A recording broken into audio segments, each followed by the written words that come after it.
Rolex wearing, diamond ring wearing, kiss stealing, wheeling dealing, limousine riding, jet flying, son of a gun, and I'm having a hard time holding these alligators. You're talking to the Rolex wearing, diamond ring wearing, kiss stealing, wheeling dealing, limo jet flying. We Ric Flairing on it, flaring on it. We Ric Flairing on it. You talking to the Rolex wearing, diamond ring wearing, kiss stealing, wheeling dealing, limo jet flying. We Ric Flairing on it, flaring on it. Check. We Ric Flairing on it, flaring on it. It's apparent these girls staring. I'm Ric Flairing, gold across my chest. I'm fresh to death. I'm Paul Bearing, not at all scary. One eye open like Betty Wops and fine to these circles that's going in like a carry shot. Woo! I'm going in like a Mary Pop off that Mary Crop at the top flow at the Marriott. So questioning me is like questioning you. See, we the best dressed, so come and get blessed with the crew. Not one but two, different ways to slaughter your crew. Committed tat across the chest, I guess she blessed with the truth. People want to see them checks, representation of proof. Living through my elders, trying to resonate to the youth. But ain't nothing to get my flash on. Longevity is heavily embedded in my melanin. Layman terms, I last long. My grind repetitive, I'm smoother than real silk. Lyrical cash cow who can't cry over spilled milk. We in here. You're talking to the Rolex wearing, diamond ring wearing, kiss stealing, wheeling dealing, limo jet flying. We Ric Flairing on it, flaring on it. We Ric Flairing on it, flaring on it. You talking to the Rolex wearing, diamond ring wearing, kiss stealing, wheeling dealing, limo jet flying. We Ric Flairing on it, flaring on it. We Ric Flairing on it, flaring on it. This ain't no normal situation, this preparation with greatness. Industry full of fakeness, it's really up for the taking. See, life is what happened to you, more so how you take it. Don't get stripped of your knowledge and mentally leave you naked. I like to live otherwise. I'm sorry that I'm fresh to death. I put the polo and apologize. See, black son, we ain't nothing like the mother guys. Quit to socialize, we organize, then we mobilize. Off the deep end like a scuba diver. And no confusion, just keep it pushing like Uber drivers. Woo! Business fresh just like a supervisor in a Gucci visor. Can't find a smoother rhymer.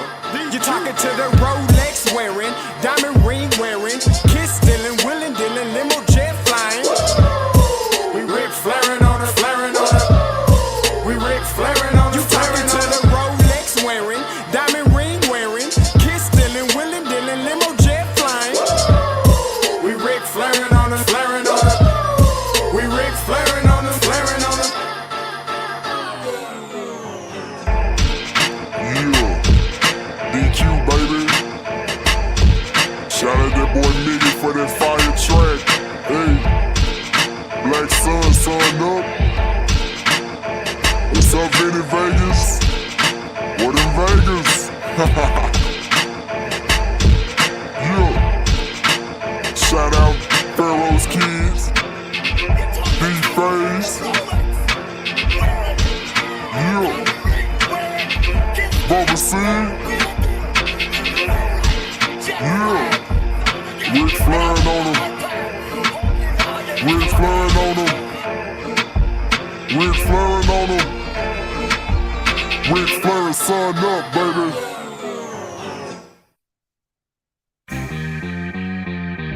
Hey, Roundtable Season 2. Scotty and Blue. Backpack coming through.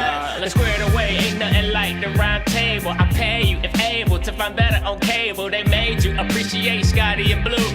Football media, walking encyclopedia. Scott understand the Blue got the stats handy. Football, the topic around it, they ain't dancing. Stat sheet longer than Clifford Harris's rap sheet. He run a phone, see why you're playing them that deep. Awkward silence, no need to be quiet. You know you saw the game, we might as well talk about it. Somebody caught a body in front of everybody. Pick six, cornerback out here committing robberies. How much you wanna bet we could cover the spread? 50 yards in the game, 100 after the catch. Throw it up if you want, I'ma grab it and flex. Season 2, Captain Pettier, still with the mess. You can move how you want, but we gon' move too.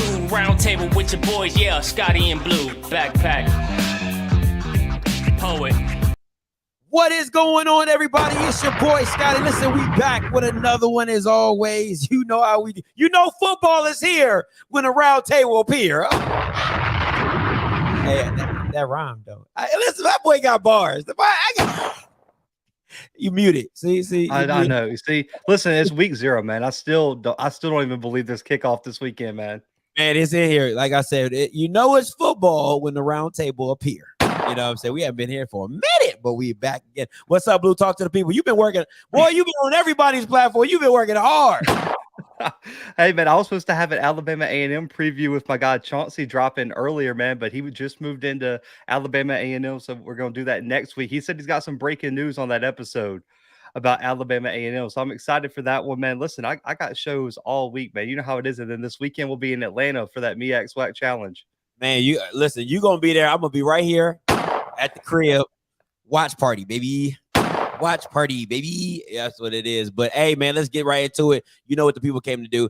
Let me do this real quick. You can also find this on HBCU League Pass Plus. All right, we are also streaming on there right now live. So if you can't catch it here, you can also catch it on there. You already know. Hey, quick announcement. Listen, if you do not have Orange Blossom Classic tickets, okay, there is somebody selling them. You will be sitting right by me, by OffScript. Okay, I'm not selling them. Somebody's selling them. But you will be sitting by me, okay? Because I bought his other tickets, so you got 2 more left. You'll be sitting right by me. If you're interested, go ahead and text that number at the top of the screen. If you're on Blues, message Blue on Instagram, and he'll direct you to my path, okay? So if you're on Blues, you can hit me up in the Instagram or whatever. If you're on mine, you can text me at that top number as well. But Blue, breaking news: QB1. Musa is in the building now. I've been saying this since the spring game. I said, hey, he's the better QB. He is the better QB. What are your thoughts for QB1 Musa, the starting quarterback at FAMU? I mean, when I first looked at the move, I thought it was interesting because I thought, they're both going to play. So I really didn't, I thought he was going to go with, McKay first, just because they're both going to play in the first half with the ones. But the fact that he named Musa the outright starter in a press conference, a few days before the game, I think really shows that Musa had to have won the team over, had to have won the locker room over, and showed the coaches something. I think when you look at his game, the one concern I think everybody has is turnovers. He takes a lot of risk. He's one of those gunslingers. But the thing that I've always said is I think his upside is higher. He's a guy who could go win you a game if he's on. And I think Willie Simmons is ready to take that risk. I think when you watch what happened last year with FAMU, they said, listen, we're going to have to go win some big games. And I think he thought Musa was the guy to go do that throughout the season. I think, to me, at some point in time, you know what you have with McKay. He knows he can always go to that bag. Hey, McKay, go do this, go do this. But I agree with you. The upside on Musa, and just when I was watching the spring and I was really breaking the film down, I'm like, that is crazy how good his pre-snap reads are. But I want to listen, there's a difference between a pick and a pick six, right? Because I don't want to say there's too big a difference, but it's a little difference, right? You can throw a 50-yard post and it get picked off and get taken to the house, right? If the DB's that good, you can throw a 5-yard out and get picked. Listen, it's no different than if you throw a ball in the middle of the field and it gets picked and the linebacker gets tackled. Congratulations. But a lot of people have been saying like, oh, he's been throwing pick sixes. You got to give a lot of credit to the defense when somebody gets a pick six. Unless that DB just got nobody in front of him, it's some vision, it's some running ability, it's blocking from defenders. There's a lot of factors that go into getting a pick six. So just because he's been throwing a pick six doesn't make him like, oh, he's trash. Like, there's a lot of factors to pick sixes.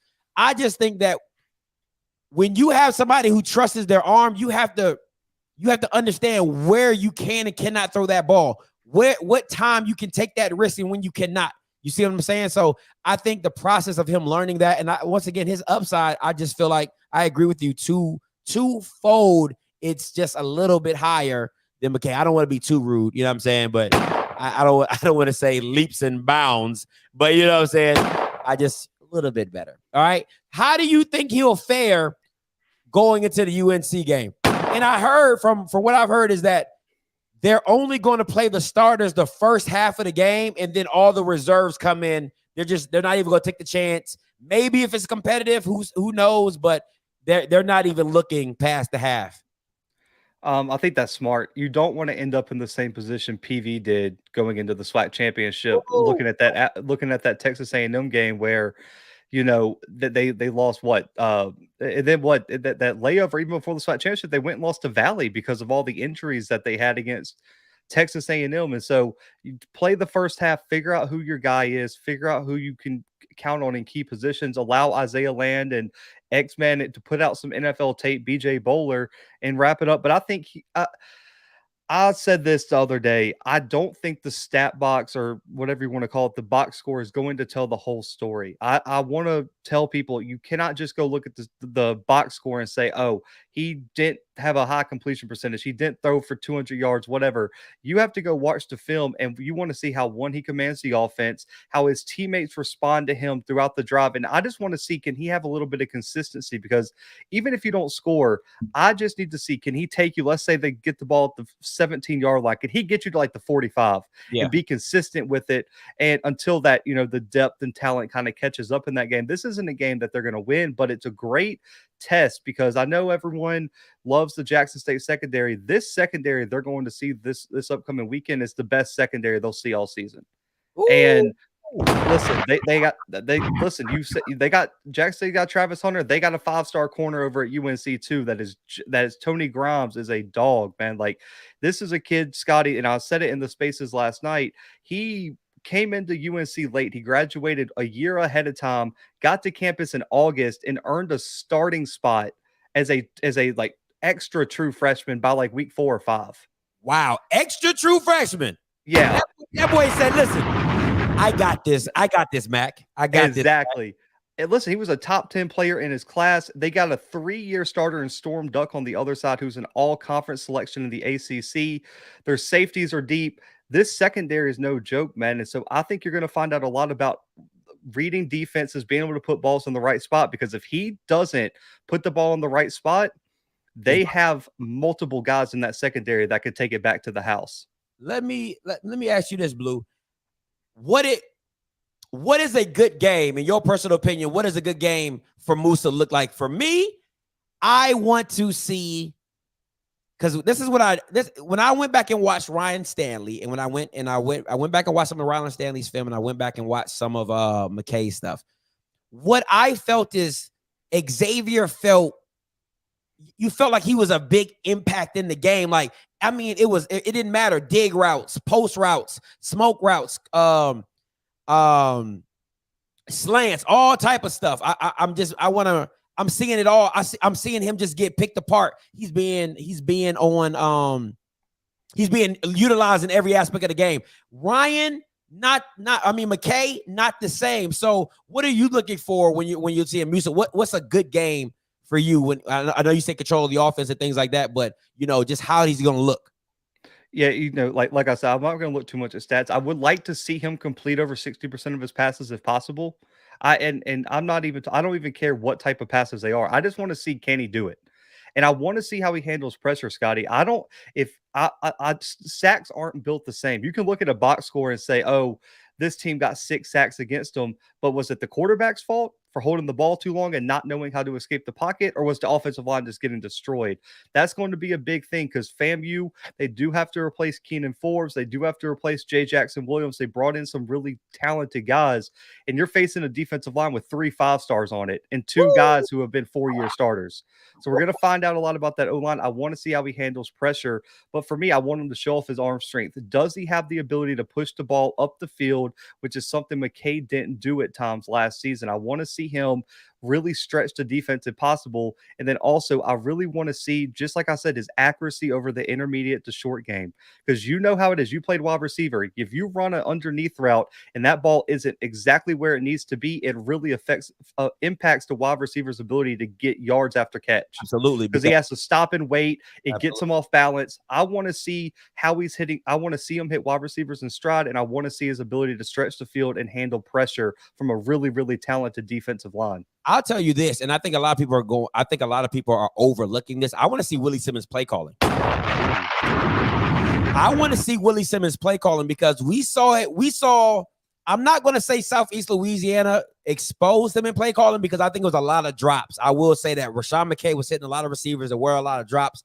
Me and you said it all week. Run the ball, run the ball, run the ball, run the ball. They didn't decide to do that. But this game to me comes down to Willie Simmons' play calling as well, because you have to get Musa comfortable quick, very, very quick in this game. So if that means getting Xavier on, easy routes or Shareed open or pick routes or all type of stuff, you need to get him comfortable very, very quickly and getting him involved in the game and making sure it's not a Rashawn McKay OBC situation where everything is coming at him so fast that he doesn't understand, what we're trying to do with the game or what we're trying to do with the play calling.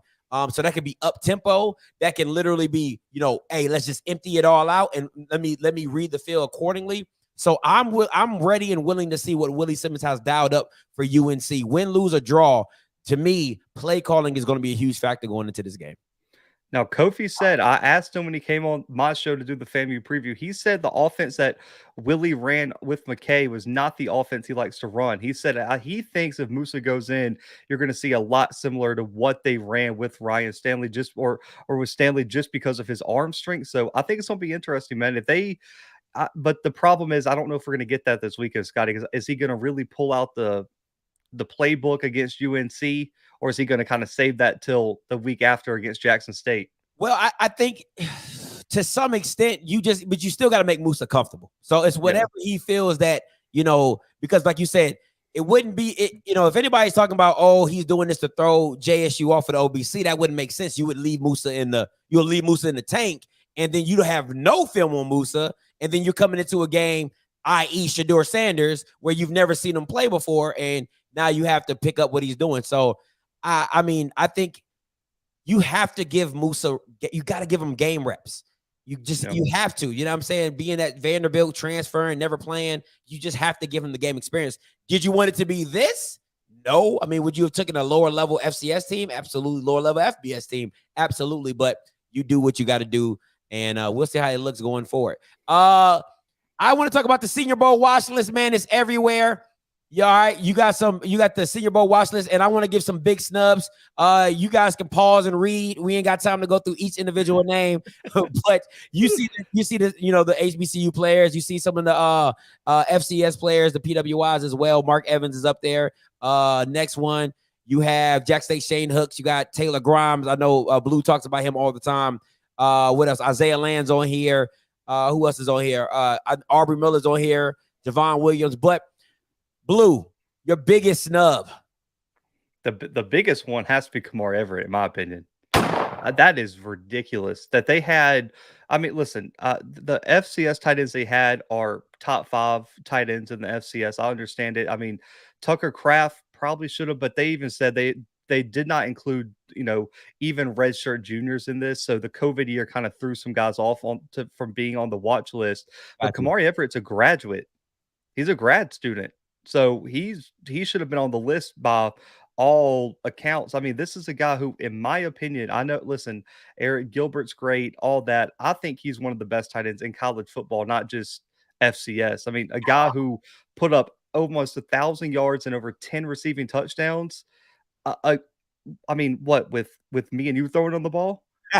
Listen, I can throw a better ball than some of them quarterbacks I was ever through while you're playing. Don't test me, okay? I can throw a fade ball to save your life. You feel me? It's crazy, man. I don't understand what film, because they said they went through and watched film and it was based on grades and all this. What were you watching with Kamari Everett? Listen, the fact that he could put up the numbers he did, and I don't think any other receiver had over like 3 touchdowns, if I'm not mistaken. And I don't think anybody else had over 500 yards receiving on Bethune-Cookman, if I'm not mistaken. So he was their only weapon other than the running back. So you're telling me that you put up those type of numbers and you're not on the Senior Bowl watch list? That is absolutely crazy. Who else is it? What other snubs? In terms of just other FCS players, Philando Jordan from Southeastern Louisiana blew my mind. This is a 3-time All-American at the defensive back spot with prototypical size and for his career, man, this is what's crazy. Over 100 tackles for his career, 10 interceptions, has had 2 or more interceptions every year, and 31 pass breakups in 3 years. Woo! He got tested early when he was a freshman and sophomore, and he proved his worth. And I mean, He is, when you go back and watch the film, a redshirt senior from Atlanta, was one of the top players in the state of Georgia, 6 foot 190. Philando Jordan should have been on here. I mean, he's on the watch list for every major FCS award in the country. The fact that he's not on there is ridiculous. And then Patrick O'Connell, we're going to give Isaiah Land the nod. Why is the guy who finished third for the Buck Buchanan last year not on the list? And from a linebacker spot, Scotty had 22 tackles for loss and 14 sacks from the linebacker spot.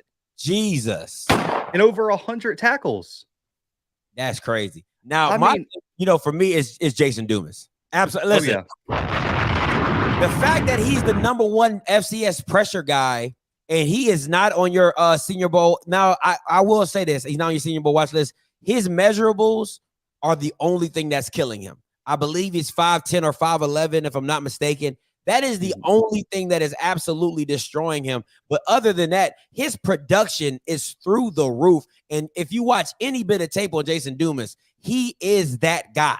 You have to block for, somebody said Tony Grant. Yeah, I saw that. Oh, man. Moving right along. Anybody else you got? Nah, man, that was it. I mean, it's hard. Listen, you had 480 something players on the list. Like, there was bound to be somebody who had their feelings hurt that they weren't on the list. But I think those were the only real snubs that I think you could argue. Oh my goodness, that was absolutely. Now, Blue, let's get into the top 5 most anticipated games of 2022. Give me some games that's off the top of your head that you're just like, man, I can't wait to see it. Man, I've been saying it since mid-June. Tennessee State, Jackson State. I would sit in that stadium right now just to make sure I was on the side. I'd make sure my sideline passes work for that game. I have to see that one. When you look at what Draylon Ellis and all those transfers are bringing into Tennessee State, and then you get to go up against a Jackson State team that is literally the model of going in the transfer portal and trying to fill all the holes in multiple spots. I am so excited for that neutral site game. Eddie George seems extremely confident since OVC Media Day that this team is not going to be the same Tennessee State team. And I'm telling you, Scotty, if they go up there and beat Eastern Washington week 1, it's a problem. That game is going to be insane in week 2. But that'll be that was definitely the first one that comes to mind. I think we both probably are going to have this game. Southern Jackson State too. Oh yeah, It has to be up there, man. I mean, when you look at the secondary that Southern's bringing in, both of those Bowie State guys are going to be real factors. And I think when you look at Corian Harris and the Troy transfer they brought at the corner spot, and then you look at that defensive line, we will find it's Jackson State's line has plenty of time to gel. If they can't hold that Southern defensive line by October or early November, whenever that game is, Jackson State could be in trouble, man, because we've seen what happens when you can get to Shador, and I'm really, really excited to see how that Southern team matches up with Jackson State. So those would be my first two, man. I'll let you give some too. All right, so my first one, I know that people are going to be like, jaws are going to drop. Man, he just put it in the chat. Listen, North Central versus NCAT. And I don't know why this game really, it's just because it's like it's either the first or the second game of the season. It's right off the back. And to me, from what expectations I've been hearing about North Carolina Central, you have to come out. I don't want to say dominate, but you can't be the little brother no more. You got to be the little big brother. All right. You have expectations. People expect you to win. You have to go out and win this game. All right. That's my number 1. And then my number 2, South Carolina State and FAMU. Listen, South Carolina State got their ass handed to them. Right. So everybody in the Celebration Bowl is like, what? Like, how did this happen? I think South Carolina State they got to get their lick back. They got to get their lick back when it comes to FAMU, because you can't just let them do you like that and you go ahead and win the Celebration Bowl and FAMU's just like, but we dogged you though. You know what I'm saying? So I think that is a game you definitely have to circle. Go ahead, Blue. Your next 2. Now, that was one of the ones too, man. I think talking to some of the South Carolina State fans, their schedule's brutal. You cannot afford a loss at home in that game, and you have really any chance to gain any respect, because you can go and win the Celebration Bowl again, but if you lose to A&T again, you lose to FAMU again, you lose those out of conference HBCU games, everyone's going to be looking at you sideways again. Yeah, absolutely. They're going to say you don't deserve it and everything like that. So I'm really worried about that game for them. Now, interesting one, and this is probably not the Campbell game you thought I was going to say. Central versus Campbell is a game that I'm really interested to see.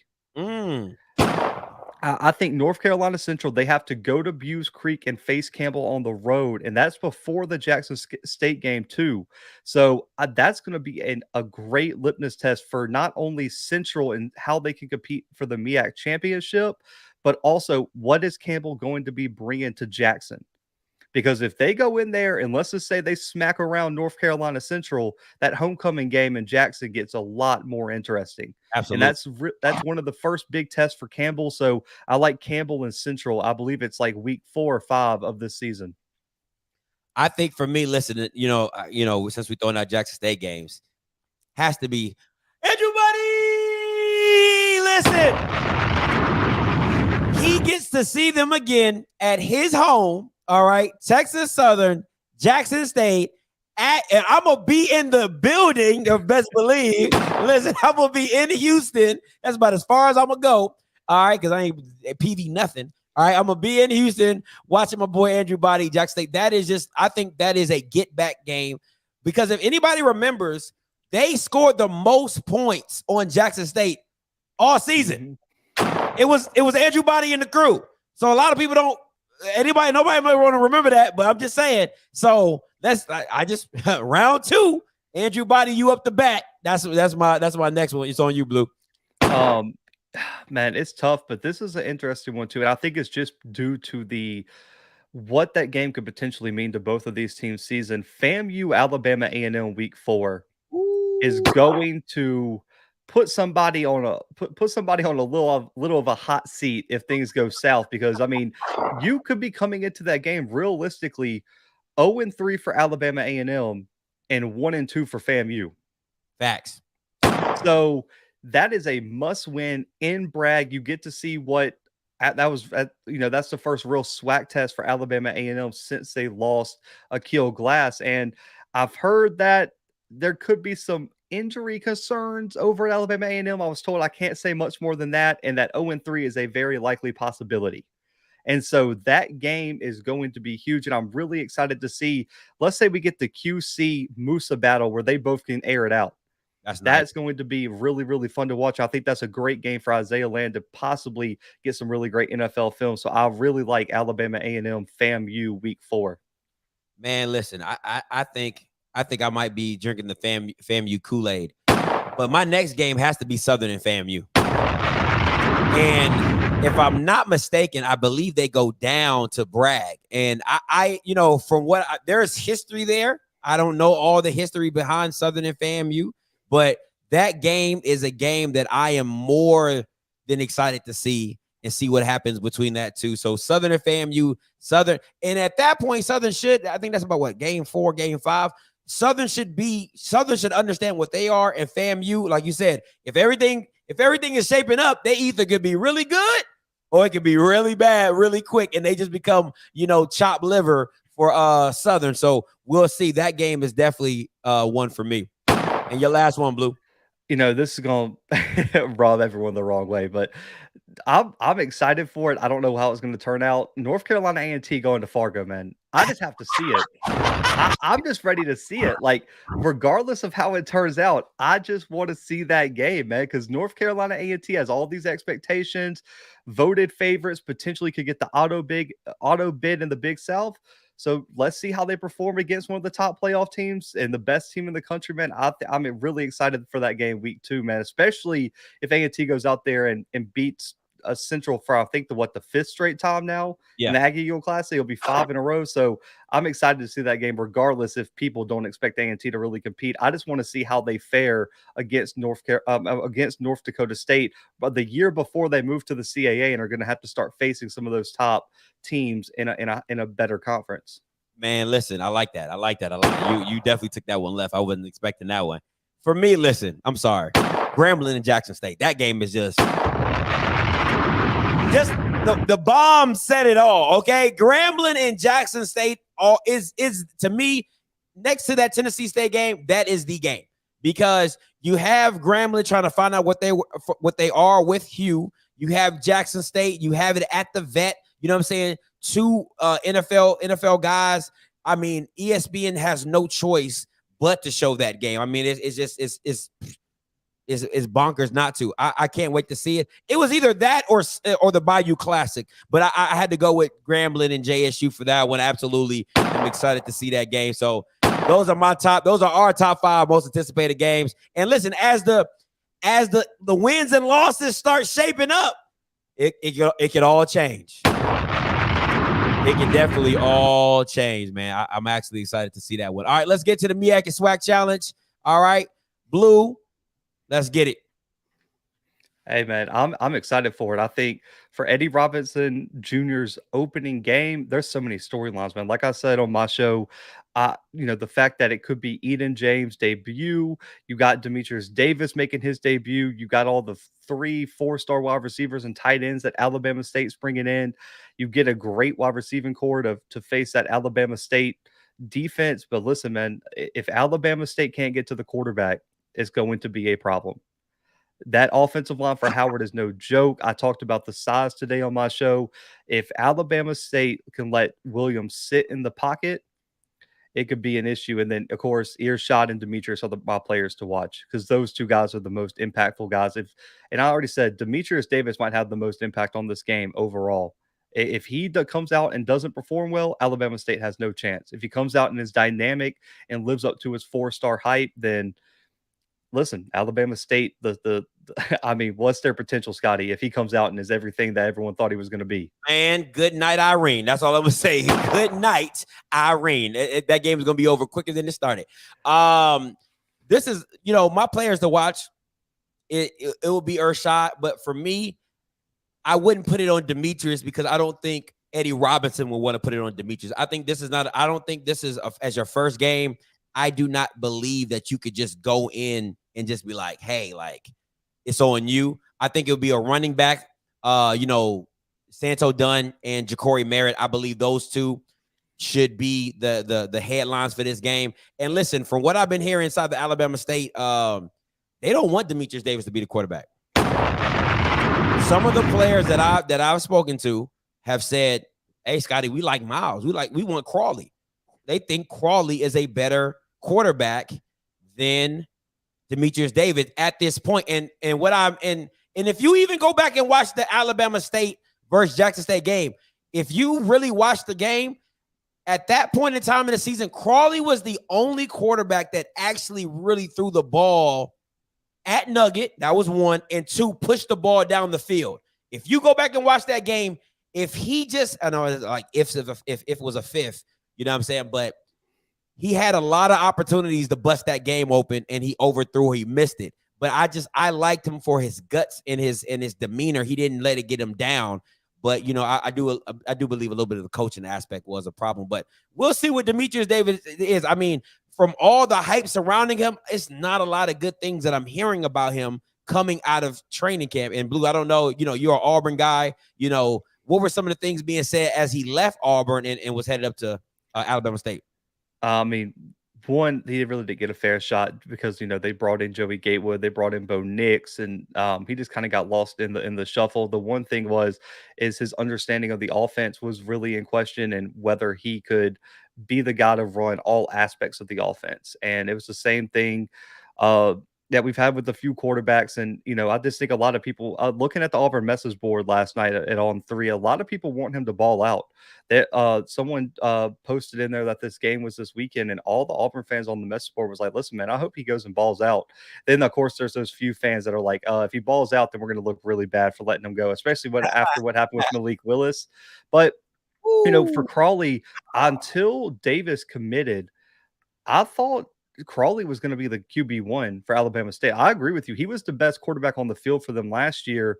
It's just like you said, I think they're going to give, Demetrius that first shot. How lenient do you think Eddie Robinson Jr. will be with the quarterback? If Davis goes out there, doesn't have a good first quarter, first half, how soon do you think he potentially pulls him and puts Crawley in?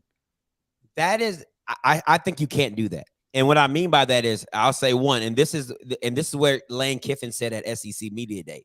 He said, when you have an NI collective and they're paying players on your team, they're literally trying to tell you who to play and who you cannot play. This kid is getting a $20,000 NIL deal, probably more than most SWAC players are, other than Shedeur Sanders. Okay, so you go out there and he stinks it up. He's gonna get at least 2 or 3 games to stink it up until you're just like, yo, we gotta let this kid go. And it's sad to say that because football should be earned off the field on the play. And I think Crawley definitely should have had an opportunity to take, keep his position or whatever.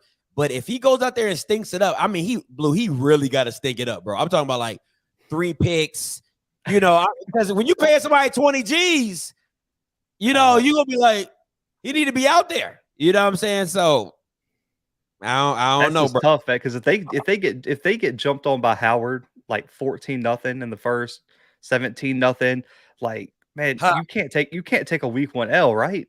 Like you just can't roll over for them. Listen, man, because at the end of the day, you're okay. If you take this L, you know how SWAC people think. Let's be real. You know how SWAC people think. It's not a conference. It's not in the conference, so it's not going to affect you in conference. They're going to go back and regroup and say something like, we're a young team, new QB, new head coach. You know what I'm saying? There's a lot of excuses that you can always prep yourself to be ready for. You know what I'm saying? So, and what I heard was Demetrius Davis coming out of high school is that he's a great athlete, but if you go back and look at his team was stupid. Like North Shore is loaded. Yeah, it had 5 stars everywhere, so he didn't really have to do much to be great.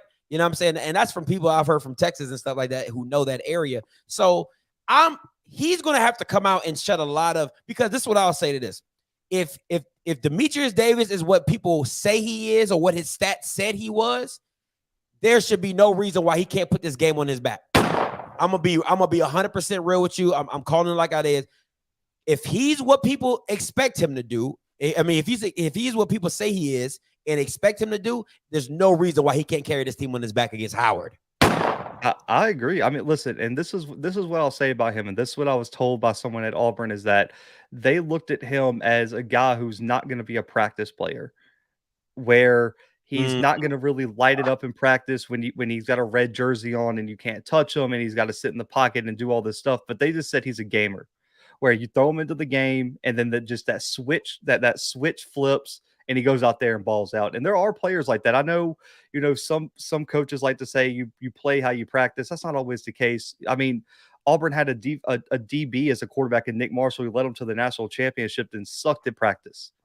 But when he got in the game, he had the athleticism, he had the ability to get out of the pocket and make plays with his legs, and he took risks that just paid off. And so I think that's what you're going to get with Demetrius Davis. I've heard the same things you have about, in practice and throughout camp, he hasn't looked great. But until I see it in a game, I'm not going to write him completely off. But like you said, he's got to come and really ball out this week if he wants to win over a lot of the media, the fans, and some of his teammates even, it sounds like. Listen, if he's a gamer, I can live with that. Listen, I can live with the guy who don't care about practice, but when he shows up on when the lights get bright, he shows up. I can always respect that. The guys that I can't stand is the practice all-stars who, when the game comes on, they shrivel. Like, that bothers me to the 10th degree. In practice, they making all the plays in practice, but they don't want to do nothing in the game. But if he's a gamer, oh yeah, absolutely. They got to steal. They got an absolute steal. Let's get to some of these. So your key players to watch for Howard. Yeah, Darian Brokenberth, the defensive line spot, one of my favorite defensive linemen in the MEAC, man. Preseason all MEAC selection. This guy can do it in the run game. He can get pressure on the quarterback as well. Like, his biggest thing is his size and physicality, man. When he gets his hands as an offensive lineman, he can move them, and he has the finesse moves along with the power moves. I'm really excited to see how he plays against if they try to use Merritt, run first, and use that stable of backs they have. Brokenberg is going to be one of the keys to stopping that. Now, Anton Murray and Casey Hawthorne at the wide receiving spots are my 2 guys. They are both the leading receivers from Howard last season.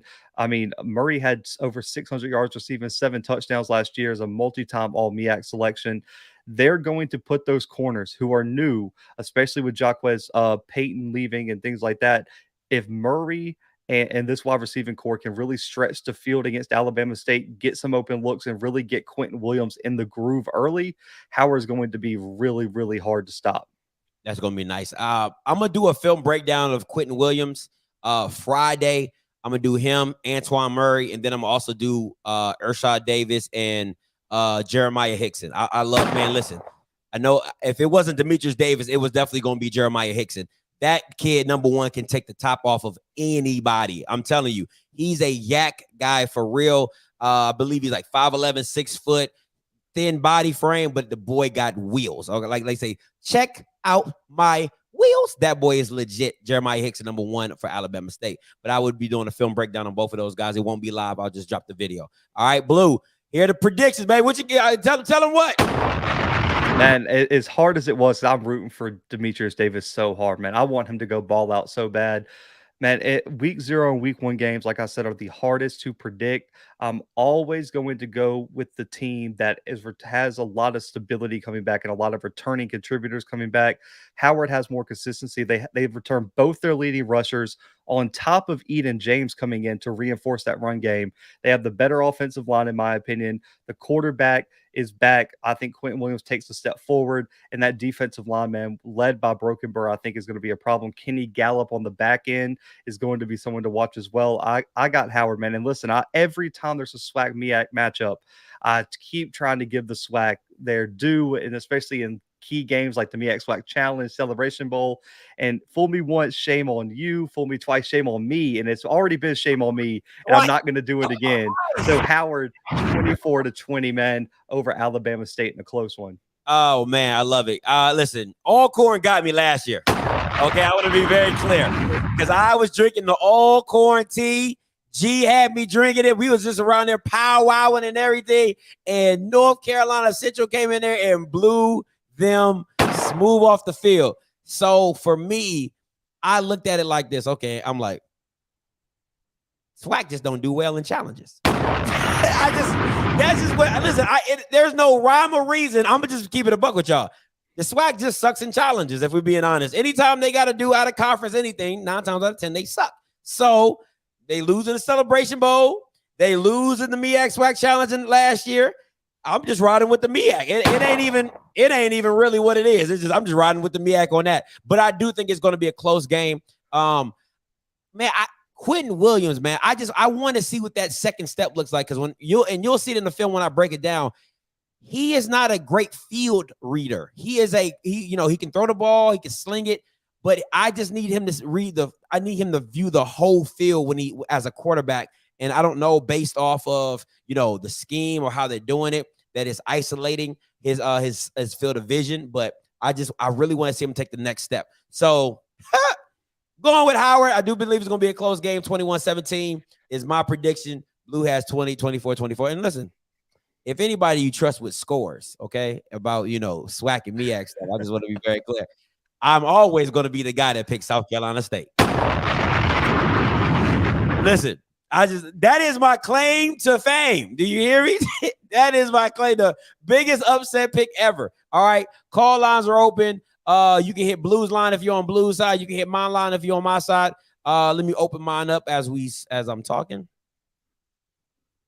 because they're gonna be like, question for you, Blue. Question for you. It's all good, man. 518-263-8124, 518-263-8124. And if you're on Blue's side, you can hit Blue up. You are the only participant in the conference.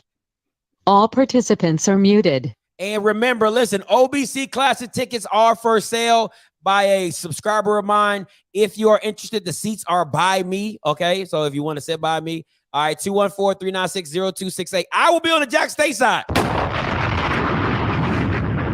I don't give a damn. I'm FAMU's my bandwagon team. All right, so you already know it is. I'm gonna be on the Jack State side, mixing it up as I always do. You know what I'm saying? Ruffling some feathers, as I'm so good at. 214-396-0268 if you want to text for the tickets. All right. Blue, you'll be at the OBC? Nope. I'll be in Lorman. I'll be at Alcorn Stephen F. Austin. Stephen F. Austin. So if y'all down in Lorman, Mississippi, that's check right.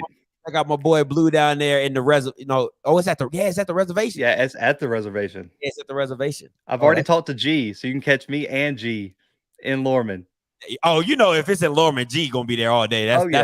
That's a gimme. You got somebody on yours? I got somebody on mine, Blue. Yeah, no, go ahead, man. Okay. Dre, coming to you. You live, Dre. Hey, got a question about Houston, FAMU, UNC. Do y'all think that more likely Sims is going to go to kind of his normal offense, kind of what he likes to do? I know he likes to push the ball downfield since he has Musa. You think you're going to see more of that? Dre, your phone is breaking up really bad, bro. Like it's really fizzy. Oh, can you hear me? Yes, thank you. Much better. Okay. Okay. Do you think Willie Simmons is going to go back to his normal offense? I always thought McKay was too safe, and he wasn't able to really do what he wanted to do. You think he's going to give Musa the freedom to push it down? I think it's going to be super balanced because you have to, like Blue said, you don't want to give all your tricks of the trade. You know what I'm saying? You don't want to give away everything that you're going to be bringing into the OBC. But I do think you're going to see a lot more spread formations, a lot more shotgun, a lot more RPO style. Because if you go back and watch anything with Ryan Stanley, I mean, it was a lot of spread, tempo. Yeah. Hey, put the ball down. We up at the line. We're rolling it again. Check with me type style. And that style you didn't really see with McKay. It was kind of slower, running the ball, play action type stuff. So I think you will see a little bit of that with Musa. And if it's successful and they're making the game competitive, yeah, you might see a lot of it. Yeah, I don't see a lot of the short game stuff really changing because I mean they trusted McKay in the underneath game because that's really where he was comfortable. So I think you're going to see a lot of the same concepts underneath and in the intermediate. I think the one difference is he's going to be more willing once he kind of lags you to sleep underneath to take those deep shots and make sure your safeties and cornerbacks are aware. And listen, Shareed's probably going to be the guy who is going to love having Musa at quarterback the most because Shareed's the guy who's going to go downfield and probably go make those plays. X is more of a guy who I think is going to make his money where get him the ball. He's going to make some plays in open space and take those small passes and make big gains out of them. But look, Jamari Shareed and Musa, if the chemistry builds up, listen, man, that they could be a dangerous duo.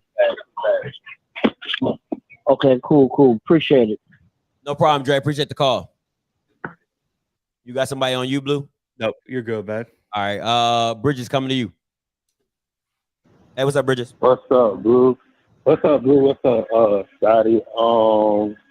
Shoot, for the Mac and Sweet, for the Mac and SWAC challenge, the game is probably going to be in the trenches, just to be honest with you, just because how the MEAC is. All games are won in the trenches for them. So I really do see Howard coming out, running the ball aggressively and setting up the play action pass, to be honest with you, because once they set up the passing game, it's over. When they start getting rack yards and start passing religiously, it all bets are off. They're just going to win that game. And Scott, you still taking the score for that game? No, I'm taking the score for the MEAC, and so I'm not taking the score for the UNC FAMU game. Hey, come on, man. No, I was saying the MEAC and SWAC. You taking the score for that? Yeah. On the pregame show. Okay, you doing it on pregame show? Okay, yeah, I'm doing it on pregame show. But Blue, how is North Carolina offensive line? Like, because I know you talked about they got a couple of new places on the offensive line. How would you think that's set up for our front seven or for FAMU? And I'm out, guys. Appreciate the call, B. Bad man. The biggest thing for me is, I mean, the offensive line has some pieces that had to be replaced, and the offensive line has been a big concern for UNC over the past few years. But the number one thing that is going to be good for FAMU is that we're going to see Isaiah Land have to go up and get some real size. He's going to have to show he can still get to the quarterback when you got guys easily over 305 blocking them. because they're all going to be 6'6", 300+ pounds. And what happens when you let those guys get their hands on you? Are you still going to be able to be efficient? Because everyone brings up the Southeastern Louisiana game where he wasn't able to really get to Cole Kelly due to some size issues against Southeastern Louisiana. This is the game that I think Scotty agrees with me here. If he doesn't go out there and perform well, it's going to be detrimental to his draft stock, because they're going to say, okay, he struggles with size. He can't do it against this level right here. So, what happens? And that's why I think it's important for another edge rusher to develop for FAMU, because if it's solely on Isaiah Land, they're just going to double and chip him the entire season, and then he's not going to have the same impact that a lot of people think he is. And I think also, Blue, they don't move him around. So you're not going to see him at linebacker, which people put him at, which I don't understand why. He never goes in that position. I've never seen him drop, you know what I'm saying, into a coverage or anything, and they don't stand him up and put him in the A gap or stand him up and put him over the nose or anything like that. So I don't see that happening. But listen, I agree. General Hunt, this is time to hunt, young man. Okay. Yeah. Time to hunt. Time to get your money as well, because I believe Gentle Hunt can take that next step as well to being a great D tackle. But Isaiah Land, absolutely. I'm going to stand on the fact that I don't think he should have won FCS Defensive Player of the Year. I'm going to stand on that. You can get mad. You can say whatever you want. Go watch the South Carolina State tape. He got 5 sacks. 4 of them jokers came because the quarterback didn't let the ball go after like 2 minutes. Okay. So miss me with all that. So I'm standing on the fact that I didn't even think he should have won the FCS Defensive Player of the Year award. That should have went to James Houston, point blank, period. So to me, this game right here, I don't even need you to be Von Miller. I just need you to be effective, okay? Because against Southeast Louisiana, Cole Kelly didn't even know where you were, okay? He didn't even know where you were. You couldn't even tell me his jersey number. So going into this game, I need Mage or whatever his name is, okay? I need him to feel you somehow. I don't care if it's a hurry. I don't care if it's you undercutting it and he got to roll out because of you. I can respect that. That's letting a quarterback know, hey, I'm here. I'm coming. You better be on your P's and Q's. But to not even sniff the pocket, nah, that can't happen. That cannot happen. So he's got to improve his pass rushing repertoire too. You can't come with the same moves you came with last year. Absolutely. How did he expand in his arsenal to get to the quarterback? And that's going to be something. Did he build some more power rush moves? Did he find some more finesse moves that he can incorporate in his game? And that's going to be a big telltale sign of how he's going to be successful this upcoming season. Because now you got a whole year of film on this guy, so you better have evolved over these past few months. Absolutely. Germany, coming to you. You live.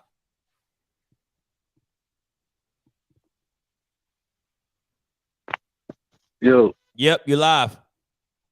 Oh yeah, what's up, bro? So I've been waiting on this stream. Been waiting on this stream. We here. We waiting on this one. Yeah, so hey, week 0. So it's hard to predict some of this stuff in week 0, bro. It's really hard. So like you said, for FAMU, I need some solid game tape from them guys. And I agree. Gentle Hunt, this is his money game. This is his game to go get the bag. This is his game. Isaiah Land, yeah, they go knock his little butt around. Like, go on, get out of here. Hey, listen. You know what I'm saying? Have you heard of a rapper called L.A. Russell? Yeah, I have. Go get that bag. Yeah, listen. That's about to be a new sound drop. Go get that bag. Listen, I'm about to take that as a sound drop because you're absolutely right. This is your money to go get money. This is your absolute chance to go. Like people were talking about, the Kobe Durant against Clemson, Darius Leonard against Clemson. Those are games that are made off of what you do and how impactful you are, just to get your name on the radar. I'm like, man, that kid, he did something right there. You know what I'm saying? But you can't cry. Exactly. You can't cry and complain about HBCU players not getting drafted when you're not showing up in the big moments. Because think about it, to me, Blue, I look at it like this. If you should have played Power 5, this is a great game to show me why you should have been at Power 5. Exactly. Oh, yeah. I agree with that. That's a great point right there. That's a great point. And with the week 0 with Alabama State, we're going to drop them off. I'm sorry. I'm just gonna say it like that. How we gonna drop them off? That's just me. That's just me. Oh boy, AG. But yeah, hey, appreciate what y'all doing, bro. I like the stream, bro. Hey, I gotta get a week 1 too. Week 1, hey, all through the season, I gotta get all that. All right, too easy, bro. Hey, you know we in here. Keep calling. Oh yeah, bet. Peace. I guess we can address this comment real quick. James Houston did not get cut, unless it was like what? How long have we been on the stream? An hour ago? Yeah. I the last time I heard, I thought people on other streams the other night. The other night said he might start for them, so that'd be a big change. I'll look it up though, but 1676 coming to you. 1676 coming to you. You live. Oh my goodness, Scotty. What's goody? Hey, I don't mean to be on your nutsack, but man, I appreciate it for having me on. No, what's your name? Where you calling from? Teddy P from Tallahassee. All right, talk to me. But yeah, man. Much love to your show. Hey, but don't be talking about my boy Willie, Coach Willie Simmons, and his play calling. If that's why you already know you on FAMU side, because you know Coach Willie Simmons, you know you believe in what he believe in to build a program. So people don't know Rashawn McKay, you know, he ain't been playing football that long. He was more of a baseball guy. Under the tutelage of Coach Willie Simmons, you're going to see the results this year after having games underneath his belt now. You see how he did? He came out reserved against North Carolina A&T. He's a gamer. He's going to do his thing. And just to let you know how good Coach Willie Simmons, like, I'm a Florida State fan. Okay. I've seen bad play calling. And so when I watch FAMU, it's a relief.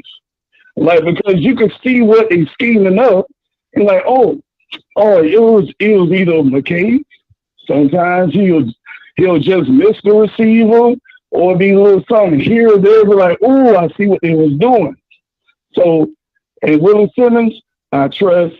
I had to call in when you were talking about his play calling, but yeah, Florida A&M, #1 in the division this year, we're gonna do big things. All right, listen, and I want you to call after week 0. You know, me and Blue gonna be back for week 1 roundtable. I want you to call back in, and we'll talk about the play call and see if it was good for UNC and FAMU. Damn right. Hey, I'm with you. I'll back up everything I say when I'll admit when I'm wrong. But as far as what I saw, I see where he's going on his play calling. Certain people it's either you got to execute the plays. That's what they ain't doing. Certain people ain't executing this vision.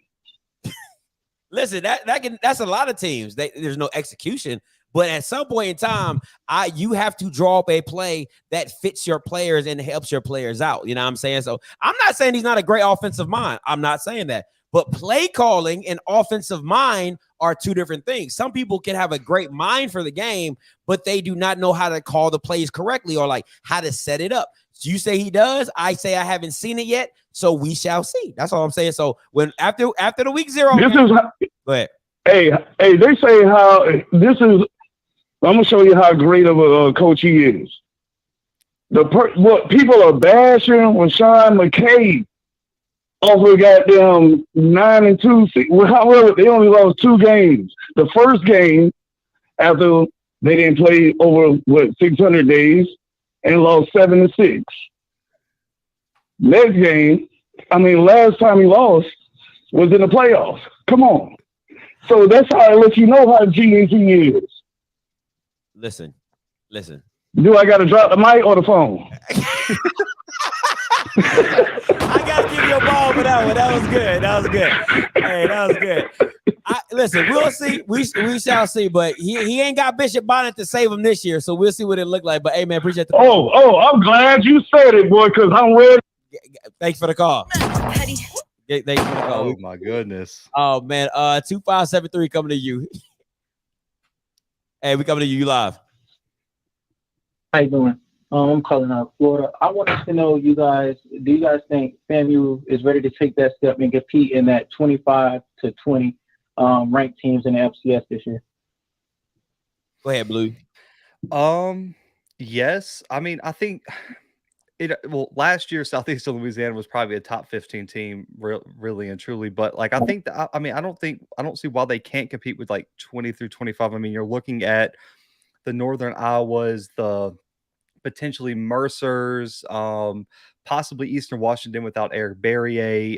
Some people think Incarnate Word fits there. UC Davis, Eastern Kentucky. I mean, I think they're right on par with those schools. I don't see why they couldn't compete. Now, do they win all those games? Probably not. But I think they're in the right direction. But I think it all starts with the quarterback spot. When you look at a lot of those teams, I think they have a very similar outlook where like the teams through 20 to probably 30 all have like really, really strong units in certain spots, but they have major question marks at other ones. So I think you're looking at teams that are major question marks coming into 2022. They could compete. Are they going to beat all of them? Probably not. I think FAMU is probably in that 20 to 30 range right now in terms of ranking teams in the FCS. So I think anywhere between 20 and 30, you have them. No argument there. All right. Well, thank you guys for answering my question. Hey, no problem, man. This is why out-of-conference games are important. We would know if they played some of them. Thank you. You know what I'm saying? Kennesaw State right up the street. I mean, no, Kennesaw's a top 10 team. We'll let the Mercer's in what, Macon? Oh yeah, right there. But yeah, hop, skip, and a jump. But okay, but let me ask you this though: how much do you have to see? Because for me to say they can compete now with a 20 to 25 team, I got to see what the quarterback look like. You know what I'm saying? Because I think, like, let's be real. Like, that defense last year was insane. Okay. Yeah. Savion, Isaiah, Geno, you got the safeties. The only thing that was a little shaky was the linebackers. You know what I'm saying? Because you had your boy Collier, you had Bale, you had BJ. I mean, like, they were locked. Like, last year, I definitely would have been like, they can compete with a 20 to 25. No ifs and buts about it. You just add a sprinkle of magic fairy dust on McKay, and maybe you can even take it top 15. My thing is this: what does the quarterback position look like? Because you do not people don't understand how good Bishop Bonnet was. Okay, he was the grandmama that did laundry, cooked, daycare, do the kids. He did everything that FAMU could not do successfully in the past. Bishop Bonnet was that for you all. You have to find a replacement for him. If Musa can take some of that load off of having to be a playmaker, then absolutely FAMU is in the driver's seat to do big things. But let's not act like Bishop Bonnet wasn't the guy. Go ahead, Blue. The one thing, though, is if you ask some FAMU fans, Kofi, probably Mr. Campbell, Terrell Jennings is just as good as Bishop Bonnet. Or if not even better, because, I mean, he has the size, too. Because he's a guy who power back where he might run through somebody. And so I don't know. I think Jennings is really, really good. Now the question becomes, because last year, as great as Bishop was, there were times where they would ride the hot hand, where they would have Bishop, Jennings, and even McLeod would see some games. Do they have the same depth this year? They got the kid from Pitt. We'll see kind of what he's bringing. But my question mark is, do they have the same rotation, or they just go straight Terrell Jennings up there? And the other thing is that O-line was really good last year, Scotty. No one talks about it, but FAMU's offensive line was a top 2 offensive line in the SWAC last year. Whoa. Are they going to be able to do that again? That's the major question mark for me. You know what? Listen, I got to see more from Terrell. You know what I'm saying? And don't get me wrong, because I remember Coach Willie Simmons saying, I think he's like 6 foot, maybe 5'11", 220, 230. He's a big back with some speed. Oh, yeah. But I'm just, Bishop Bonnet was just different. But I have a particular on how I like my backs. I like my backs, like Bishop Bonnet, where they can get you with the ba-bong, they get you with the boom bow, you know what I'm saying? And they can get loose. I can tell you play wide receiver. Because as an offensive lineman, listen, I said this on a stream the other night. As an offensive lineman, there was nothing more frustrating than getting a good block. You got your guy turned, you got him locked up, and you got this little scat back who can't squat 200 pounds, and he gets grabbed and he gets brought down with one hand, and then I just want to fight him. At that point, we're fighting. Don't even worry about the defender. Me and you are throwing hands at that point because I did everything I could, and you couldn't break a hand tackle, not an arm tackle, a hand tackle, a fistful of jersey tackle. Man, nothing is more aggravating as an offensive lineman. That, you know what? I'm glad we get a perspective of offensive lineman because I would have never thought about that. I bet that is super. Like, you know, you got the seal block, you get the cutoff and all that. That's funny, Blue. Like, dang, I would be upset too. I ain't even gonna lie to you. But I just, you know, I just like the boom bop guys. You know what I'm saying? I'm not saying Terrell can't be that guy, but I like the boom bop guys. I just like that. I like the LaShawn McCoys of the world. That's just my type of back. All right, 4018 coming to you. Hey, caller, you loud. Talk to me. Scotty, Blue, what's going on? What's good, man? Much. Hey, I got 3 quick things. So I want to touch on Isaiah Lamb performance and what y'all guys, you know, what type of stat line would you say that he would probably need, or what would y'all need to see? Because when I think of like a get money game, even though I know it's like not necessarily FCS, but I remember when Khalil Mack played Ohio State when he was at Buffalo. You know what I mean? Buffalo's a small school, and Khalil Mack went off. Like, I mean, you just knew he was a pro. So it's like, what do y'all need to see from Isaiah Lamb to, like, when he plays that game, like, yeah, he's going to get drafted? Oh, that's a damn good question. Yeah, wow, caught me off guard on that one. Lord. Let me give you 2 sides of the coin because I like where you're coming from. And I'm gonna mute you because your background's a little loud, so I'm gonna mute you. But we still talking. We'll keep you. Okay. For me is this: to be drafted, you need about 3 or 4 sacks. To be like, yo, that's a guy. Like, that's a guy. You got it to. And this what I'm saying is like 5th, 6th, 7th. You know what I'm saying? Like, that's where I see Land going at. You need to have at least about 4 to 5 sacks, and you need to have about a few hurries and about 5 or 8 tackles, like, you know, just running the ball however you want to do. I think that's solid because I think if you have that game and you have the rest of your season to build off that game, I think everybody can look back and anything that you go crazy on, any game, like let's say he has a South Carolina State game again, 5, 6 sacks, they can always revert back to that UNC game and say, is it legit? And then he has the same type of stat line against UNC, they can be like, I think this kid's legit. If you just want to be decent, I think 2 sacks, you know, maybe a lot of run stopping tackles and things like that, 2 sacks, 10 tackles, something like that. I think that's like okay, that's not bad. But to be drafted, I gotta go 4 or 5 sacks. Go ahead, Blue. That is wild. I'm just going to be honest. That is a wild predict. Because, like, I mean, you're talking about an FBS offensive line where they probably have never given up 4 sacks in a game to one player. Will Anderson is the best defensive player in college football. And I don't even know if he's had 4 sacks in a game. Like, that is crazy. To be drafted? You're talking like Mr. Irrelevant. Like, just to even get drafted at all, he needs 4 or 5. I think because this is what you're doing. Like, if you go back and watch those sacks, right? If you go back and watch a lot of his games, they're high energy sacks. They're not like James Houston where I kick you off, I got you with the move, I swim past you, I dip. A lot of his sacks are not like that. They're literally high motor sacks to where the quarterback's holding the ball,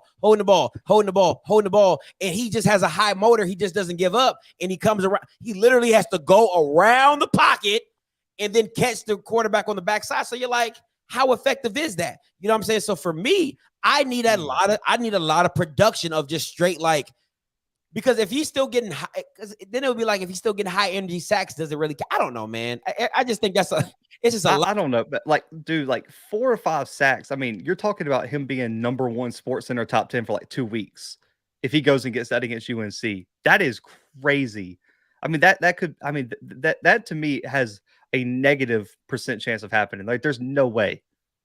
I would be dumbfounded if he went and got 4 sacks this weekend. But I think, really, like, for me, so Scotty's on the high end. I guess I'm somewhere in the middle. Like, I think if he I really and truly 1 to 2 sacks with some tackles for loss, and then also a bunch of QB hurries where, like, even if you're just a step away, making Drake May feel you, like you mentioned earlier, where you can tell he's moving the pocket and really making an impact on the game. So I'm looking at 1 to 2 sacks, probably 2 to 4 tackles for loss, and then somewhere in between 5 to 10 total tackles would be an A game for me.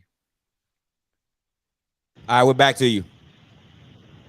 Yes, sir. All right. Second thing, I agree with you, Scotty, about the Jackson State Texas Southern game being like, one of the most anticipated games. Like, I don't know if that's necessarily going to be.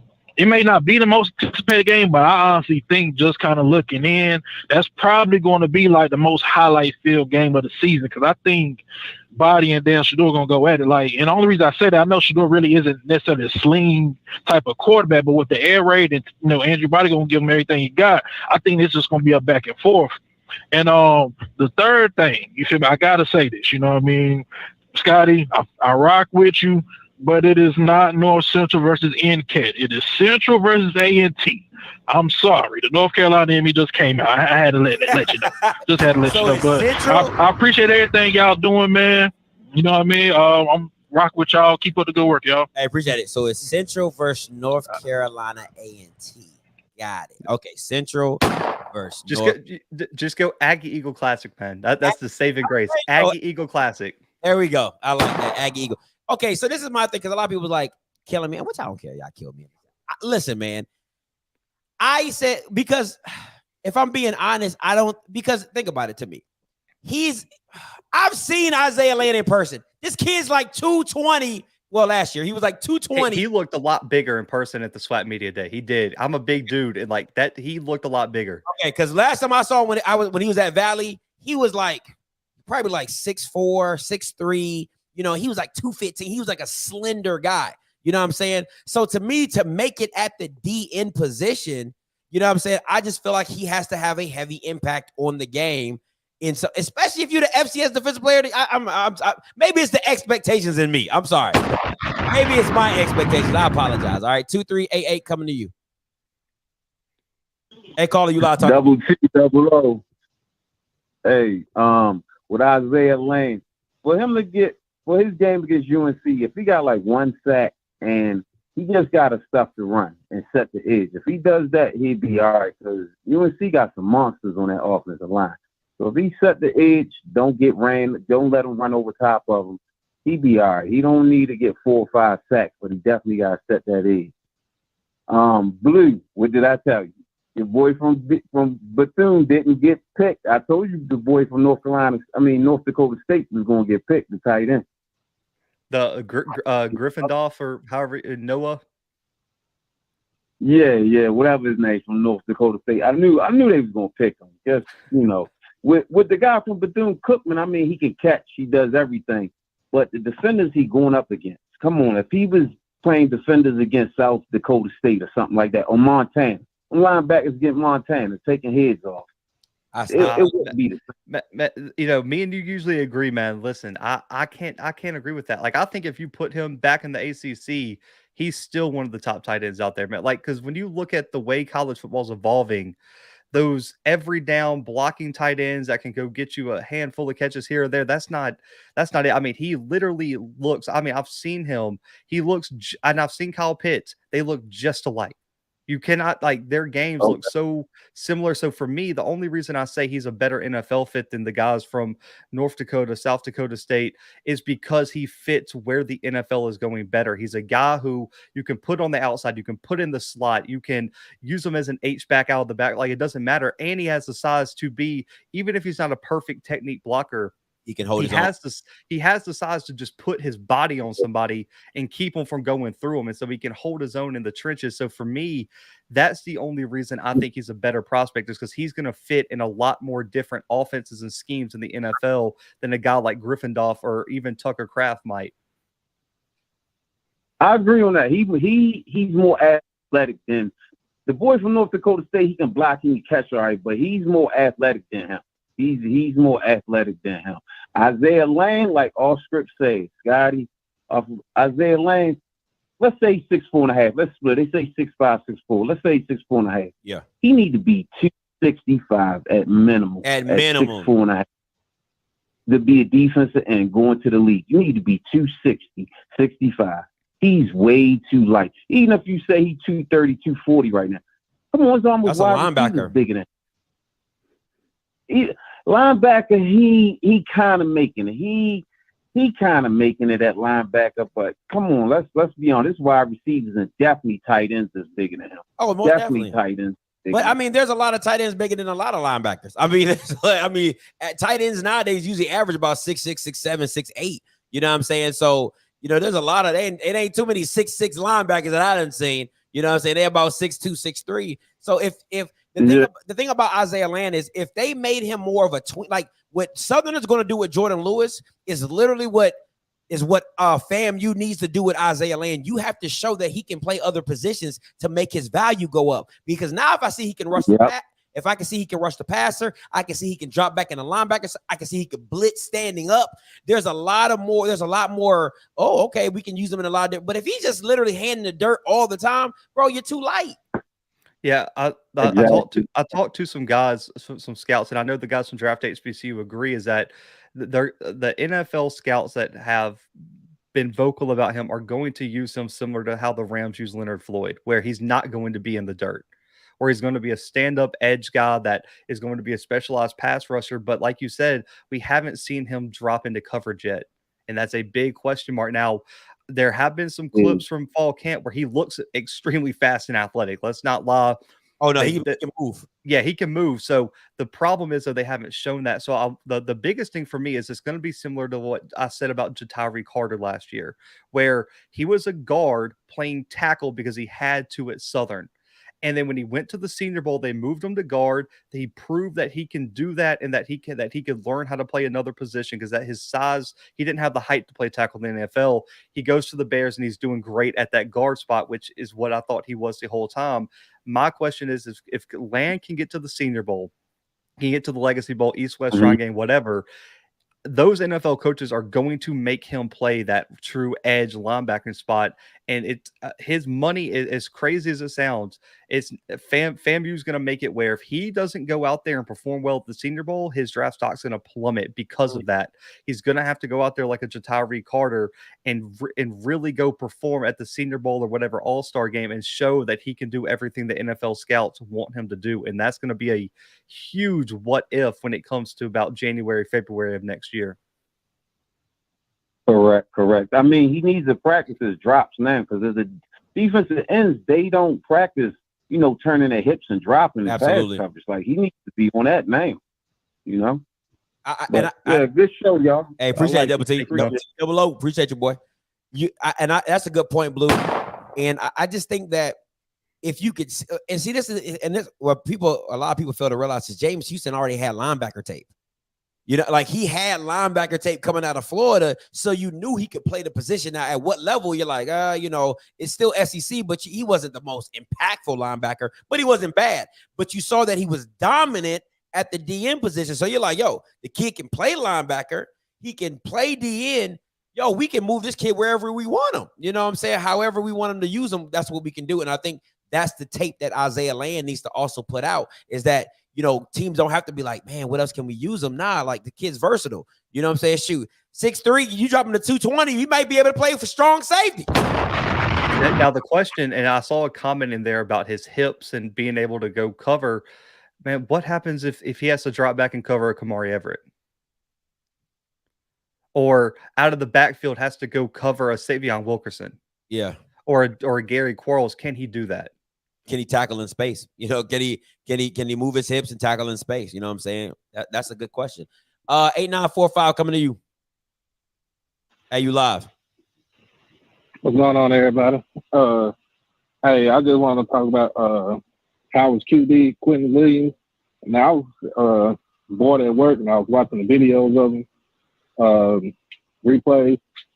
Now, he has an arm. He has a talented arm. And I think he can throw you into the games, but he can also throw you out of the game. And to me, I just feel like with him, you got to keep it simple. Like if I'm doing a play calling for right now, I just keep it simple, dink and dunk. And then if you know you got a chance, just bomb it down the field. But to me, he's going to be a good quarterback. In the FAMU game, when they get down by 28, I turn it over to St. John Bosco and Allen and watch that game right there. I think that game might be a little bit more exciting than FAMU UNC. Did you say St. John's Bosco? Yeah. Yeah, St. John Bosco playing Allen. They're playing in Yeah, it's like a huge high school game, man. That's gonna be a big one. Yeah. yeah, they're playing in California. And if that's the case, I watch DeSoto play whoever they playing. Shit. Oh, St. Augustine from New Orleans. But because I can't see that game as far as FAMU just getting blown out by 35, 40 points. You know, I can't see it like that. But with Lane, I like that comparison for his draft spot. You have to be kind of like a Khalil Mack / Darius Leonard. Like you got to go out there and tackle everything that moves. If the referee moves, you tackle his ass too. You know what I'm saying? Add to the stat. But that's why I say it like that. I'll say that's how his draft stock go up. But it's a good, this is a good show right now, man. So I'll holler at y'all later. I appreciate it, D. Scotty, what's your score prediction for this FAMU game? They got a good kicker. So Hey, man. they got a good kicker. So I will say I'll say 16. I think they're gonna score. I think they'll score one touchdown, at least one touchdown. I say 16 to like 42. Bro, man, you must have watched the other night. I said 41-13 the other night because they had a good kicker. Listen, their kicker's a stud. I trust their kicker. That Bama can be drafted. Keep playing. That big Fadul, he was, and I told Blue this. I said he was this close to being on my top 25. Like that's how. Oh no, good. Fadul was the punter. It's Jose Jose Martinez or something like that's the kicker. Yeah. So so Fadul, they both good. But both them Bamas are good. Florida got them backyard soccer players, so they just be grabbing them and going. You know what I'm saying? Little Havana. You know what I'm saying? But I really didn't hear your score. That's what comes to me. Like if they score 21, that's a good game. A plus game. That's a great game. We're on the same page. So, listen, if you score 21, listen, I can't even be mad. I don't care if you get beat by 50. You know what I'm saying? Like, listen, if you score 21, that's a plus. Now, to me, it's how you score that 21. If you score two touchdowns in like the last 10 minutes of the fourth quarter, like I'm like, now let's put it in perspective. They didn't score on Southeastern Louisiana until they put the backups in. So I need at least one score. I don't care if it's a safety, a field goal, an extra point. I just need something. Against the starting defense. I need that first half. If you can score 14 points in the first half, that's a win for me. I ain't gonna lie to you. Whoever does it, I do not care. Okay, so it could be one touchdown for McKay, one touchdown for Musa. But I'll tell you this, Musa, if you want to keep the job, you need to have them touchdowns be with you, boy. I'm just gonna tell you that right now, because you don't want the McKay whispers, okay? Because the McKay whispers are there. Game manager of the year. You feel me? So 1902 coming to you. Live. What's up, Scotty, man? What's up, Blue? This is DeQuincy from South Carolina, man. How y'all doing tonight? What's up, D? Talk to me. Hey, man. I'll agree with you, Scotty. Like, Isaiah Lamb got to have an all-star game to actually get drafted. Because you look at back at Darius Leonard, we lost 59 to zip against Clemson, but he had like 19 tackles. So he looked like he belonged on Clemson's side. Like, he seemed like the one that got away. And then the Kobe Durant was on the top 10 of Sports Center for getting 2 picks against Clemson. So you're going to have to really, Isaiah Lamb, like you say, is a tweener. He comes from FAMU. He really going to have like an all breakout game. He got to splash, have maybe a script sack, score a touchdown, do something to get caught on tape, because like with Darius Leonard went to the second round because first he had 19 tackles against Clemson. He was all world against the MEAC, and then he went to the Senior Bowl and had like 12 tackles. So it's like, okay, it's matching up.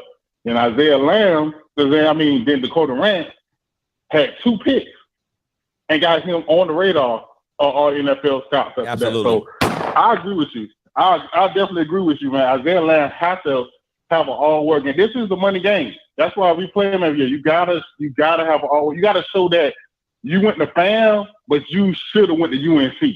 Like he could have played with us. Facts. Absolutely. I agree. I know we losing 60 to zip right now, but he could play with us. He should start on our defense. Like after Darius Leonard, they offered him a scholarship, and he just stayed with State to be loyal. But he could have went to Clemson after that game. Oh wow, I did not know that. That's dope. Yeah, like he could have. He like his 5th year senior. He had scholarship offers to go to Clemson and USC, but he didn't say, I'm gonna ride with South Carolina State. They gave me a chance. Lloyd, kind of how Isaiah Lamb was in the transfer portal, and he said that he's gonna stay with fans because they gave him a shot. Just loyalty. But yeah, you gotta show them. You gotta show up on the field. Like you gotta be all world. Like I'm sorry, this is the game. You gotta be all world. I know everybody watching Jackson State versus FAMU game, and he can have 5 sacks against Jackson State, but they're gonna be like, man, that's Jackson State. That's something like UNC. Yeah, I agree. I totally agree, and that's the whole point that I've been making for all the season. Like you got to show up in this game. But hey, man, appreciate the call, DeQuincy. All right, man. Thanks, y'all. No problem. On another note, if he has 5 sacks against Jackson State, that we got much bigger issues at hand. There's a possibility. I'm not even going to talk about that game because it's not here. But watch, next Wednesday. I'm just telling you. Hey, but no, I want to say something before I get to this caller. I agree with him. If he makes a game changing play, strip sack, you know what I'm saying, tip the ball, pick, like, you know, just stuff to be impactful. You know what I'm saying? Like, I think you just got to be impactful. You can't be like, he played. If you ask, did Isaiah Lamb play? You're not going nowhere, my boy. You didn't make your money. If you got to ask if he played, go ahead. Now the other prospect, though, what does BJ Bowler need to do? Oh, that is a damn good question. I think you got to compete. You got to be. I don't want to put him in that Jacoby Durant bandwagon of the 2 picks because that is Clemson. So let's not act like, you know what I'm saying, like that was Clemson. And they had some stud wide receivers. So that's another level in itself. Now, UNC has a probably a top 10 wide receiver in college football in Josh Downs. I mean, they're talking about him being a potential 1st round pick. Okay. All right. Let me say, look, you get on the radar if you keep him over 100. If you keep him, but he's only gonna play he's only gonna play a half, so that doesn't count. Okay, so that doesn't count because they're only gonna play travel. Absolutely. Because who's corner 2 for them this year? I don't know. Mr. Bowler's in here. Mr. Bowler can probably tell us. Mr. Is Bowler. it Kendall? It might be Kendall. It might be both Bowler twins. It might be both his brothers. It might be him and his brother. You know what I'm saying? It might be both Bowlers, both of the Bowler brothers out there. I would have him travel, but if he's not a man corner like that, then you probably wouldn't. You know, you want to put him in the best situation possible. Yeah. I would say if you make it tough for him, and this is what I'm saying because I'm a receiver, right? There's certain things that are just gimmies, right? So like if I don't know how size is he, he might be 6'1", 6'2". If Bowler gets like a fade, like a short fade in the end zone, and he gets it, to me, I don't count those. Like, all right, whatever, you're just taller than me, you got it. It's the catch hitch. I square you up, I give you moves, and I get up. That's where it looks bad. Those you cannot happen. You know what I'm saying? You gotta, when he catches it, he's down. You know what I'm saying? If you're with him, lock, hip, step, like that's the stuff you want to see. You make it difficult for him. You're in his head. You're making it frustrating for him. Nothing was easy that game. I could give that game to him. If he gets a pick, it's how he gets his pick. You know what I'm saying? Yeah. If the ball's overthrown, I don't count those. If you jump it, love it. If you compete, if you both are competing for the ball, love it. If you take it away from him, love it. Those are great opportunities. And I'll say how physical he is also matters. How he plays in the run game as well. You know what I'm saying? Because Jacoby Durant, he will stick his nose in some stuff. But go ahead, Blue. I think that's what he's suited for. Because he's not as tall as you said. Bowler's only like 5'9". Yeah, 5'9", 5'10". Right. Yeah, 5'9", but he's like 180. Dude is a brick house, really and truly. So I think the run game suits because when you watched him play against South Carolina State, he was physical with even Shaq Davis, and Shaq Davis was a monster. But like looking at Josh Downs, the thing that's going to help him is Josh Downs isn't a big wide receiver. He's only 5'10 and a half, 175. Oh yeah, I think BJ. I think you got to travel. Yeah, so Bowler has the weight advantage, and so I'm looking at the stats here for Josh Downs last year. He was a Biletnikoff Award semifinalist last year for the best wide receiver in college football last season with a bad offense. So listen, he can put up a lot of stats, and what Josh Downs does well is get deep, and he creates deep plays. So I think if Bowler can match his speed, match his physicality at the line of scrimmage, and just I don't even need an interception really and truly. If he can come out of that game, because they're going to test him. Let's just be honest. They're going to test both sides. Absolutely. If you can get me 3 to 5 pass breakups and hold down somewhere under about 100 yards and under 5 catches, we'll see.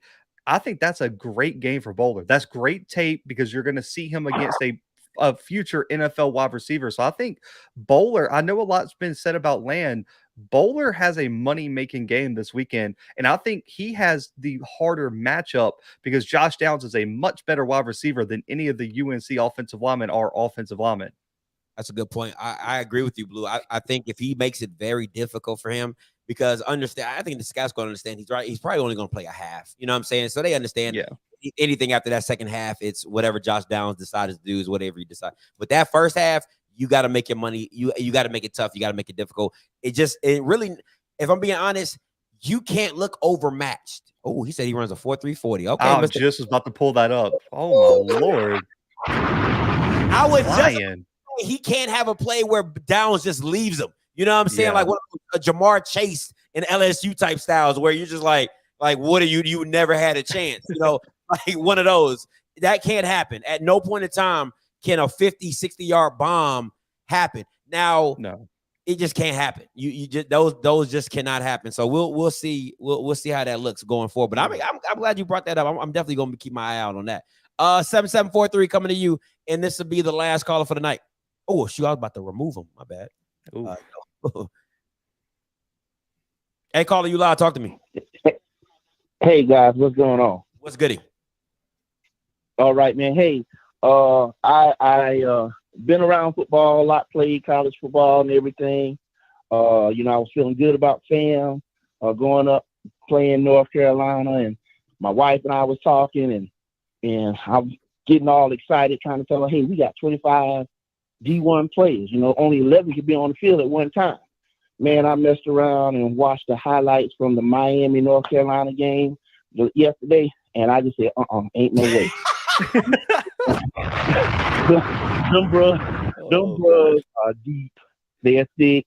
And even though they don't have the same quarterback, which was Powell from last year, and listening to you guys talking about their DBs, they do a lot of press. And I know we got great receivers, but I know that we, with some of the players that we got, you guys are mentioning the names that are constantly in front of you. But, we got players from Louisville. We got players from, let's see, I think North Carolina. No, not North Carolina, Texas A&M.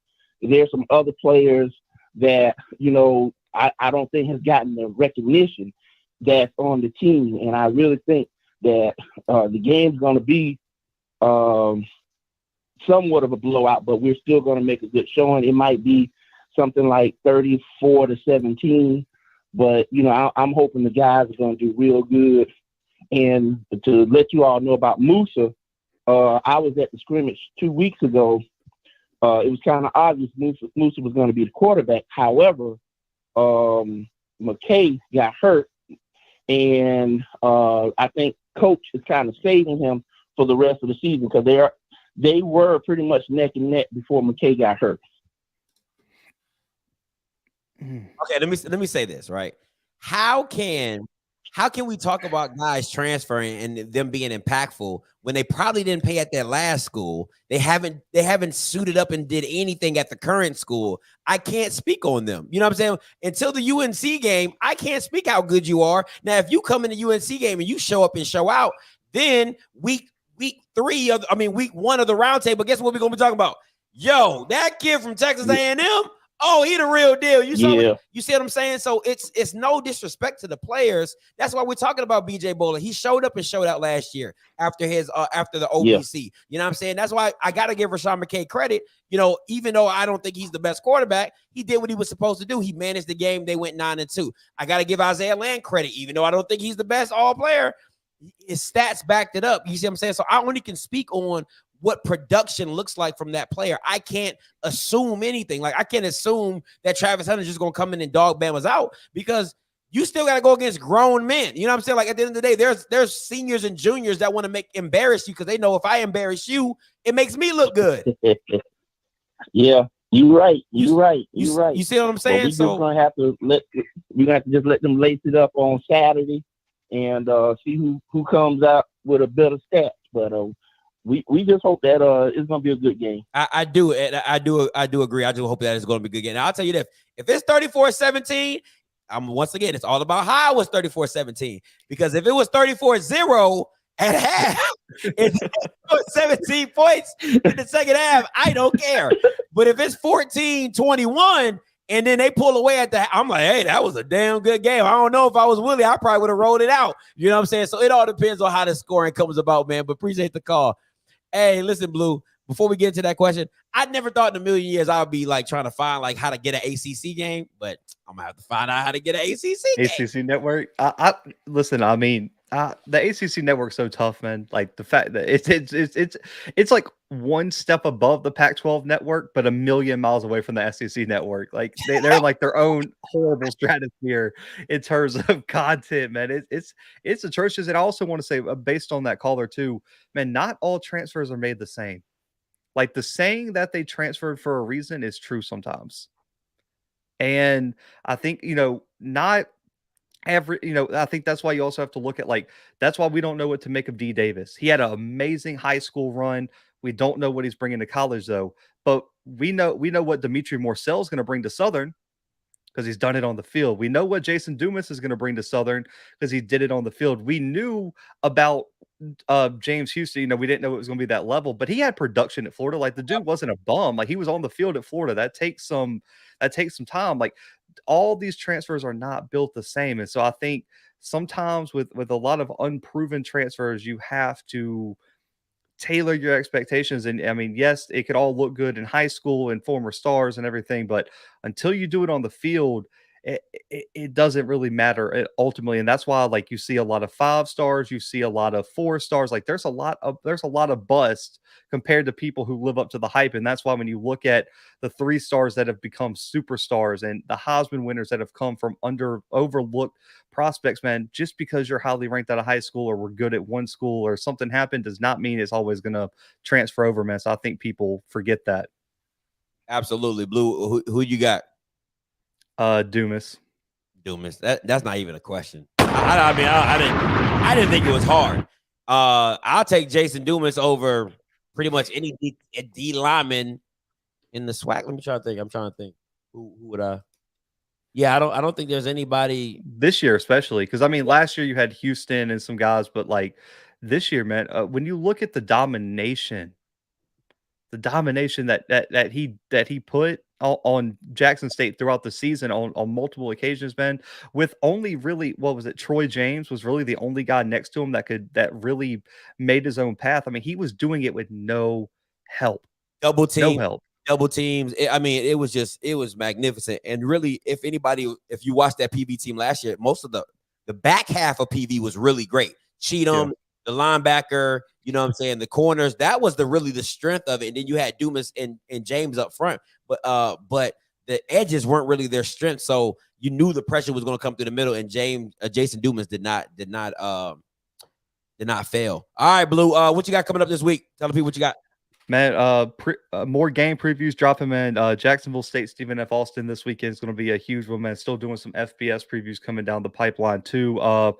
MEAC SWAC challenge covers this weekend, man. I talked to the promoter, I guess is what she would be, or whoever was over it, man. Got some really cool things planned in Atlanta. Previews coming. Alabama A&M's coming. We got some conference previews on the way as well, man. And yeah, that's all I got right now. Checked out the website for any recruiting news or anything else like that.